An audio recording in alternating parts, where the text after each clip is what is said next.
Whoa! Pretty deep.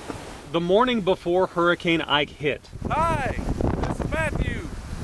Hurricane Ike. Matthew Nez was in a joking mood. As far as you can see, it's water. Capturing on home video. It's crazy. Lots of water. The rising tide at his mom's Crystal Beach home. This is Mom's Street right here. A mom who was defiant. Hurricane Mom. Okay, for the record, Mama wants to stay. Ike was not a danger, and she'd stay in her house to prove it.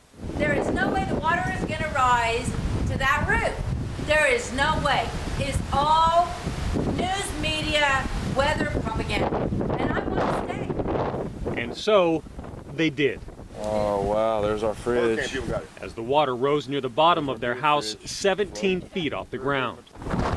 Whoa! God, these winds are strong.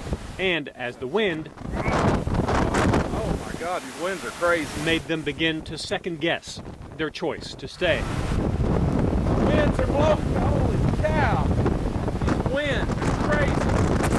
My gosh, these winds are nuts. And as Ike arrived in the dead of night, it was now too dangerous to go outside. Man, I wish you could see that the wind is horrendous. Their generator quit, the camera stopped rolling, and Crystal Beach went black.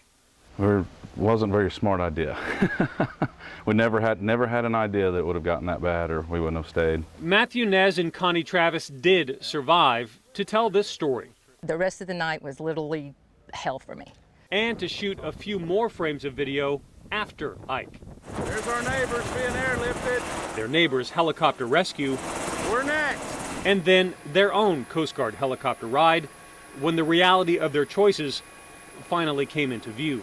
And it wasn't until that helicopter ride that they got their first look at what had happened to hundreds of their neighbors that used to live right here. That's when they first realized perhaps the folly of the decision they'd made.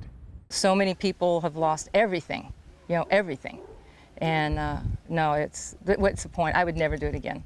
And we just realized it was a big mistake. Matthew and Connie admit they would not tempt a hurricane again, even though remarkably, their house is still standing.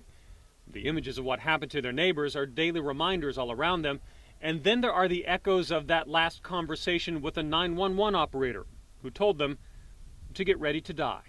Write your Social Security number on your arm so that if you get swept away, we can identify you. That's when I freaked out. But Connie and Matthew are also from a family of builders. They are already helping clean up Crystal Beach while offering themselves as an example of what not to do in a storm. People always say, oh, let's ride out the hurricane, see what it's like.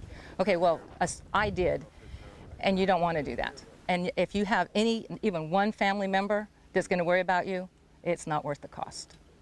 Exactly. It's not worth the cost. I would never put my family through that again. Because they tempted Ike and got lucky.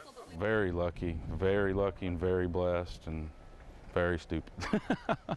Something that's a bit easier to admit when you're one of the few who tempted Ike and survived. In Crystal Beach, Kevin Reece, 11 News.